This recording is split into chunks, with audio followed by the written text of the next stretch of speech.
Seja bem-vindo ao encontro com a palavra de hoje. É hora de se juntar a nós para mais um estudo do Evangelho de João. Acomode-se, pegue a sua Bíblia e abra no capítulo 13 do Evangelho de João. Hoje leremos do versículo 12 até o 17. Acompanhe comigo. Diz assim: Quando terminou de lavar-lhes os pés, Jesus tornou a vestir sua capa e voltou ao seu lugar. Então lhes perguntou: Vocês entendem o que lhes fiz?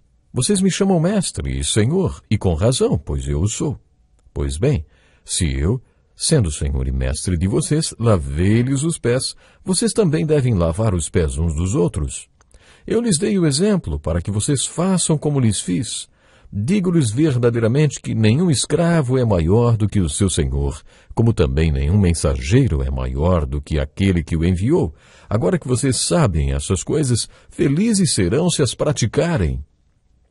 Vamos pular alguns versículos e ler o 34 e o 35. Diz assim: Um novo mandamento lhes dou: amem-se uns aos outros. Como eu os amei, vocês devem amar-se uns aos outros.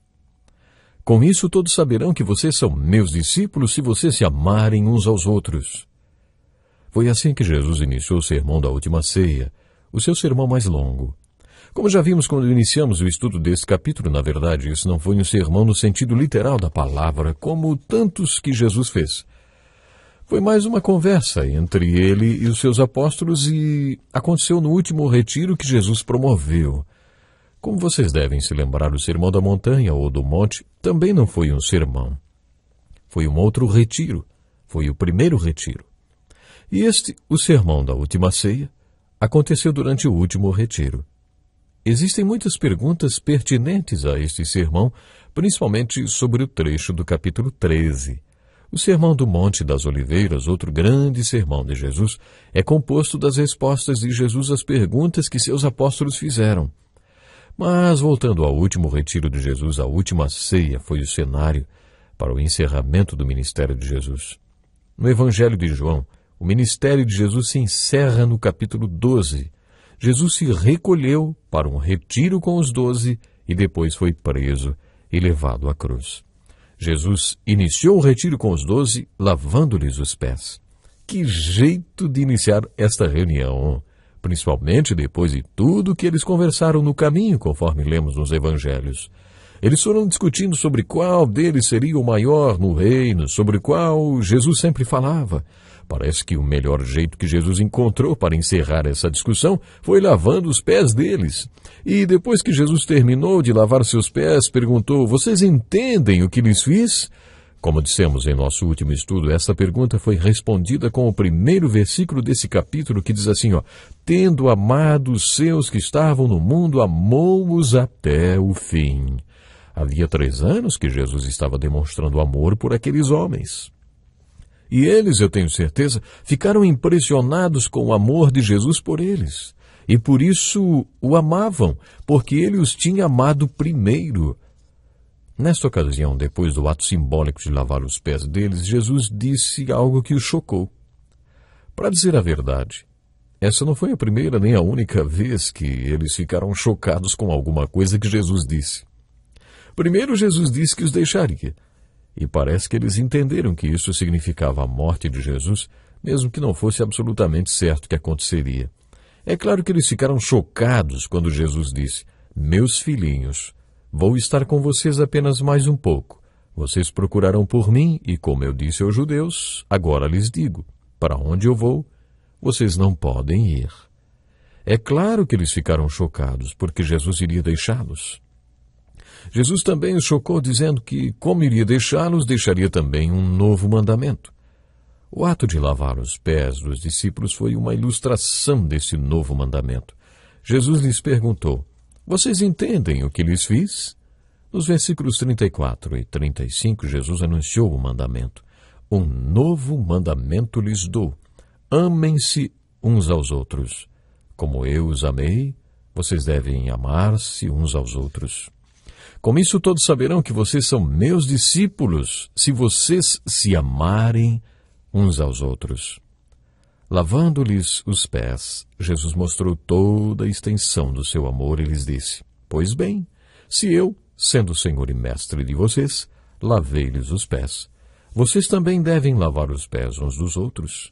Eu lhes dei o exemplo para que vocês façam como lhes fiz. Quer dizer, se eu amo vocês, vocês também devem amar uns aos outros. Foi como se Jesus tivesse dito: olhem para o outro lado da mesa. Estão vendo a pessoa que está na frente de vocês? Pois bem, eu quero que vocês amem uns aos outros da mesma forma que eu tenho amado vocês. Amem uns aos outros e o mundo inteiro saberá que vocês são meus discípulos. É muito melhor ensinar com um exemplo prático do que com palavras. Parece que foi isso que Jesus fez durante a última ceia. Temos uma mensagem de amor para passar ao mundo, e a melhor maneira de fazer isto não é pregando. Olhem para quem está à sua frente do outro lado da mesa. Amem essa pessoa, porque se você amá-la, conseguirá transmitir a mensagem de amor ao mundo. Isto deve ter surpreendido os apóstolos. Acho que até aquele momento eles não tinham imaginado que deveriam manter esse compromisso horizontal uns com os outros. A única coisa que tinham em comum até aquele momento era que cada um tinha um compromisso individual com Jesus. Cada um deles estava em aliança com Jesus. Jesus os amava e eles o amavam. Mas este novo mandamento estabelecia uma aliança entre eles. Este novo mandamento que estabeleceu esta nova aliança criou uma comunidade nova, vislumbrada por Jesus para ser a sua igreja. Será que você sabe o que é estar em aliança com alguém? É claro que estamos em aliança com Deus e com Jesus Cristo. Sabemos disto. Agora me diga, você está em aliança com outras pessoas que também seguem a Jesus Cristo? Sinceramente, eu acredito que todos nós devemos ter alguém a quem nos sintamos à vontade para chamar no meio da noite, vamos dizer, às 3 da madrugada, se precisarmos. Eu tenho certeza que poderia ligar para várias pessoas no meio da noite pedindo ajuda e que elas me acudiriam sim. E você, tem alguém assim, com que pode contar? No meio da noite, se precisar, de madrugada. Creio que a igreja seja essa estrutura para um grupo assim. Uma igreja deve ser a comunidade que Jesus disse que deveríamos ser, uma comunidade estruturada sob esta aliança. Costumo ilustrar esta aliança com 8 pontos. Aliança de 8 pontos. Imagine um grupo de pessoas, talvez de 12, 15 ou 18 pessoas no máximo, formando um grupo estruturado sobre esta aliança. Imagine então este grupo pequeno ligado por esta aliança de 8 pontos que se reúne semanalmente. O primeiro ponto desta aliança é o amor. Estar em aliança no espírito com estas pessoas significa que, não importa o que aconteça, nada vai destruir o seu amor por elas. Você se comprometeu a amá-las. O segundo ponto da aliança é a disponibilidade, que pode ser dividido em 2 pontos. Primeiro, você estará sempre disponível na medida do possível para todas as reuniões do grupo. Segundo, você se disponibilizará para qualquer um que precisar de você, para qualquer coisa. Isto implicará em várias outras pequenas reuniões com diferentes membros do grupo, entre uma e outra reunião geral do grupo. O terceiro ponto da aliança é a oração, que implica em que você vai orar regularmente por cada membro do grupo. O quarto ponto da aliança é a confidencialidade. É importante entender que os outros pontos desta aliança só serão possíveis se houver um relacionamento de confiança no grupo. Isso quer dizer que deve haver um compromisso de cada membro do grupo de não levar para fora o que foi compartilhado com todos os membros ou com algum outro membro em particular. Ninguém vai querer compartilhar nada com este pequeno grupo se suspeitar que sua história servirá de ilustração para toda a igreja no próximo domingo. Por outro lado, é claro que comunhão envolve compartilhar e envolver-se com outras pessoas. Isso nos leva ao quinto ponto desta aliança. Chamamos de aliança da abertura. É importante entender que não tenho como conhecê-lo se você não se abrir comigo e não me contar quem você é. Por isso, cada um dos membros tem o compromisso de expor os seus pontos fortes e também os seus pontos fracos. O sexto ponto é a sensibilidade.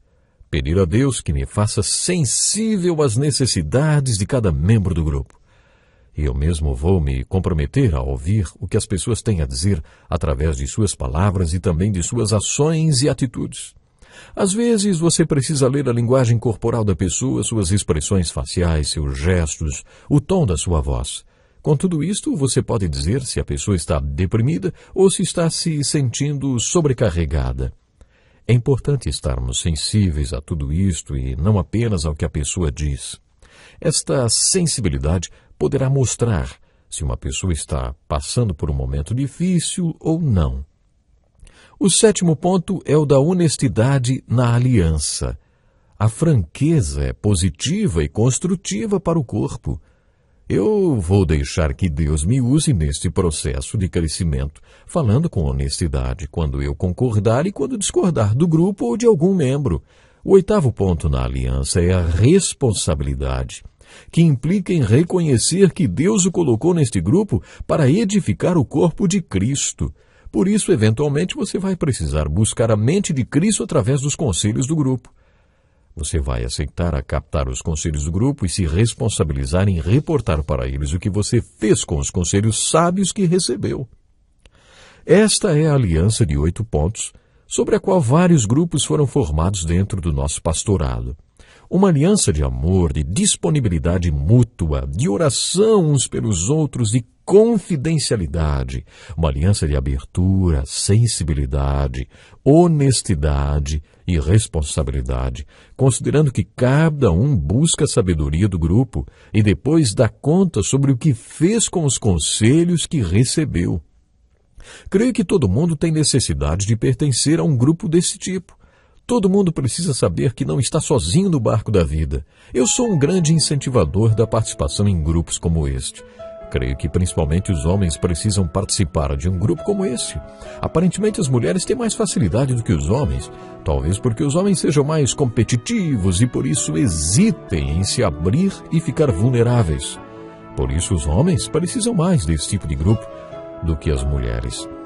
Bom, mas infelizmente o nosso tempo hoje já se foi. Nós vamos continuar estudando no próximo programa e eu sei que você vai estar conosco. Deus lhe abençoe e até lá. Este é um estudo escrito pelo Dr. Dick Woodward, na voz do pastor Edson Bruno. Até o nosso próximo encontro com a palavra.